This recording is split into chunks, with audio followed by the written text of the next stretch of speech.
This part of the video, we're going to show how to replace the door handle on the 370Z. Now here, I already showed in a previous video on how to remove the door panel. If you're going to change like the speakers, you need access to your windshield or your window motor, or if like your interior handle breaks, on how to change those out. I showed how to pull the panel off and how to access that. If something happens to the with the window on the inside where you have to change the motor, you will have to pop off, take out all of these and disconnect the clips so that you can separate this and gain access into the inside where the window and the window track is if you have any issues with that. But for now, we're going to go ahead and demonstrate how to actually replace the door handle itself. And we will need to pop out these little grommets.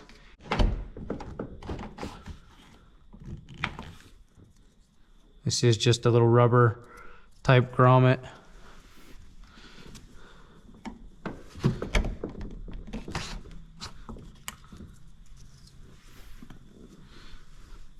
And now we will have two Phillips head screws to remove. Not sure if the camera's picking them up very well or not, because they're just right inside the hole there.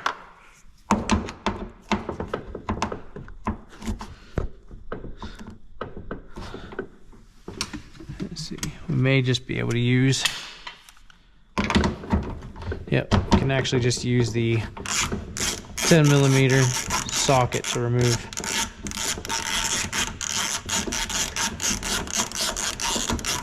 We want to be careful to make sure that we don't lose the screw down in the door.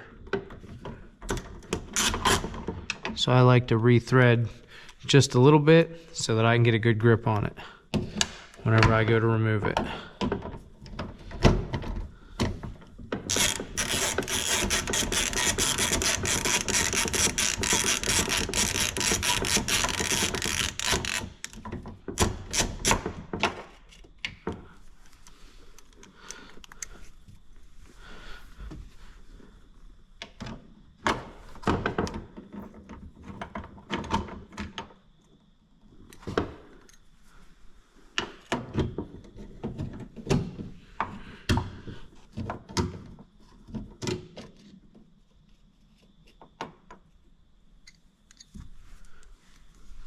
And that removes those two.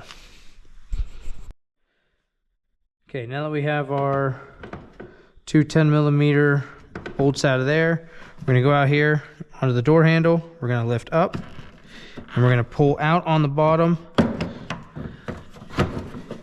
going to have this pop out. Now, same thing as we showed in the other video. This ball here, there's a little groove that will show. You just got to rotate this up around, pop this out. You can pop that out nice and easily here without breaking it.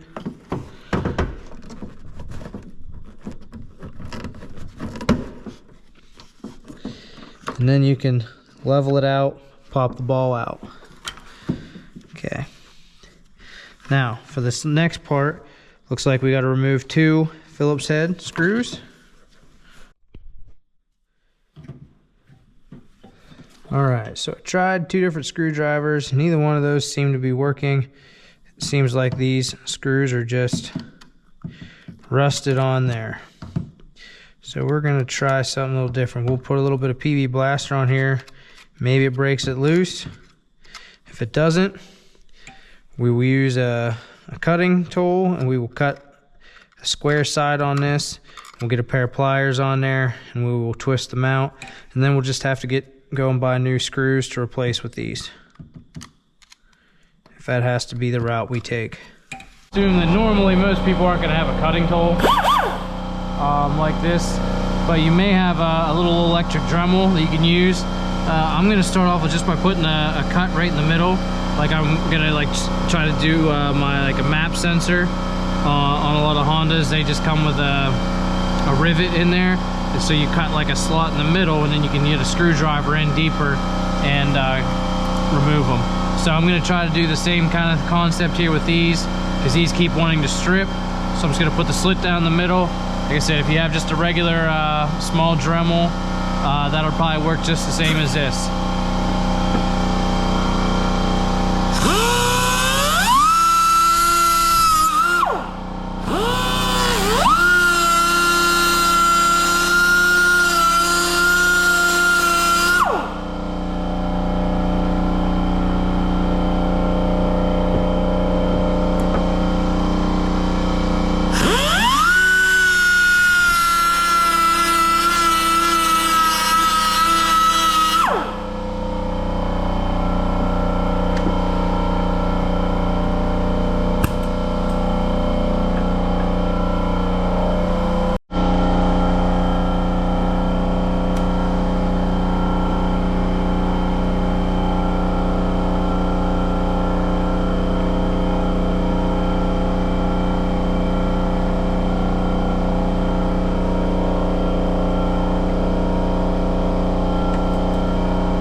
Seems like the screws were seized in there and I snapped them, is what it would seem like.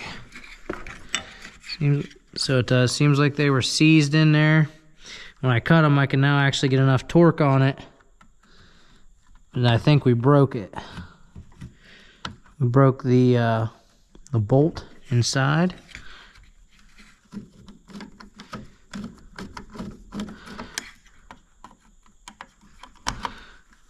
We shall find out.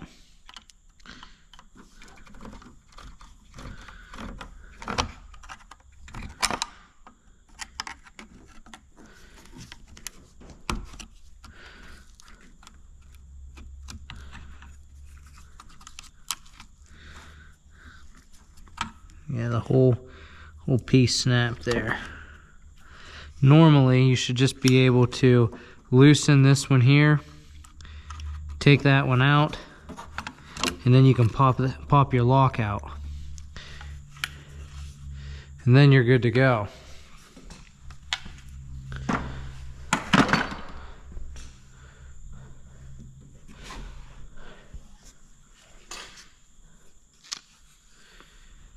Same thing here. They didn't provide us in this kit with the screws that go in here. We'll see if we can salvage these ones. If not, we'll go pick some up from the hardware store. Having to go to the local hardware store because here's something I forgot that I had gotten from Temu, because I was using it to put on an oil cooler and a fan behind my oil cooler. I was just trying to get some brackets and stuff like that. This thing was a nice selection. I think it goes up to M8s, I believe these are. Different lengths. Another thing from Temu, cheap. I mean, I wouldn't risk my life with all these things, but for simple things to hold on onto a car or to refasten, they are nice little bolts. Should be rust resistant for the most part. Got a whole bunch of washers and stuff, sizes in here, nuts, bolts, washers, all to match. I used the kit here that I got, that I have a review on already.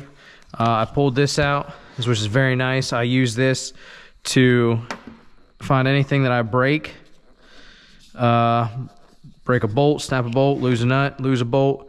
You can pull these out and you can put that in, and how that screws right in real nice. That tells you right on the side, M4 by a 0.7. So now I know what size bolt to use. I'm gonna go ahead and just pull from this little kit here and see if this is the right one. That one's not. That one's too skinny. Let's see if this one's the right one. That one is the right thread pitch here. Now I just got to find one of these shorter. So it looks like this one here should work. Let's see if it bottoms out or if it does okay. So I don't know if I have any of them shorter than this. It seems to tighten up without bottoming out. So that'll be what we use to put our locking plate on that covers the lock button. Let me find another one of those. We'll get our tools and stuff ready to go, and we'll get this put in. We have the bolts, everything that we need. We're going to go ahead, and you see the silver part there. We're going to want that on the outside. So we're going to get that started. Get that in there. Have that run up behind that. So that's in place. And then go ahead and get the plate. So if you're looking at it from this way, the R is going to be up and on the outside. We'll get our bolts started here.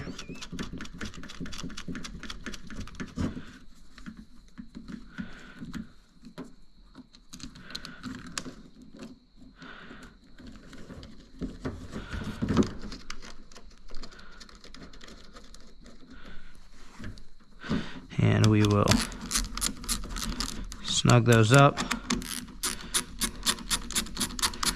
So if this would ever have to be replaced again, now we have bolts in there and not screws that can be stripped out. So just nice and snug. So that's ready to go. So that'll be routed down that way so we can just pop that in once we're ready to go. Next, we're going to take this and we will route it in through here, and then make sure that in this groove pops in right there. But we will do that actually after we come up here. We got to put this in the hole, slide it through the groove, bring it down through the other groove, and now we'll pull that tight and pop that into place. So now we get our pull it out here a little bit. Just work our way down in like that. Get that down in. So we're gonna be just a little bit high here. Get in over it, push in, put down like that, and that will actually allow us to open and close the door currently. But we're not done yet because we still have to put our bolts in here and here to go ahead and finish the job up. So make sure those are lined up right. And I believe these were 2 10mm, if I recall correctly. Pull those out of here. We definitely want to be careful putting these back in so they don't fall down into the door.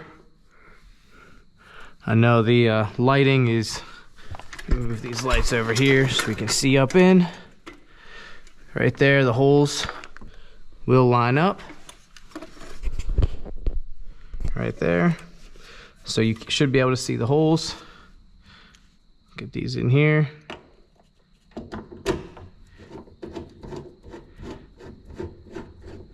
Get those threaded in and started.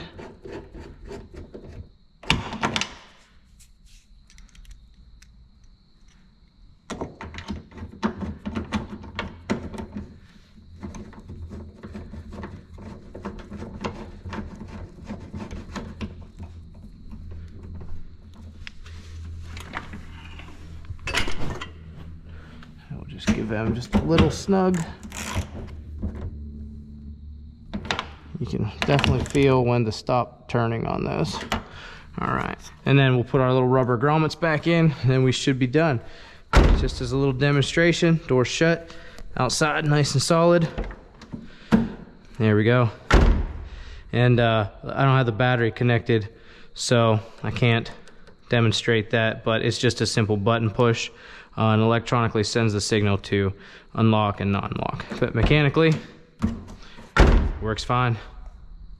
In case I didn't have a very good angle on that, show again.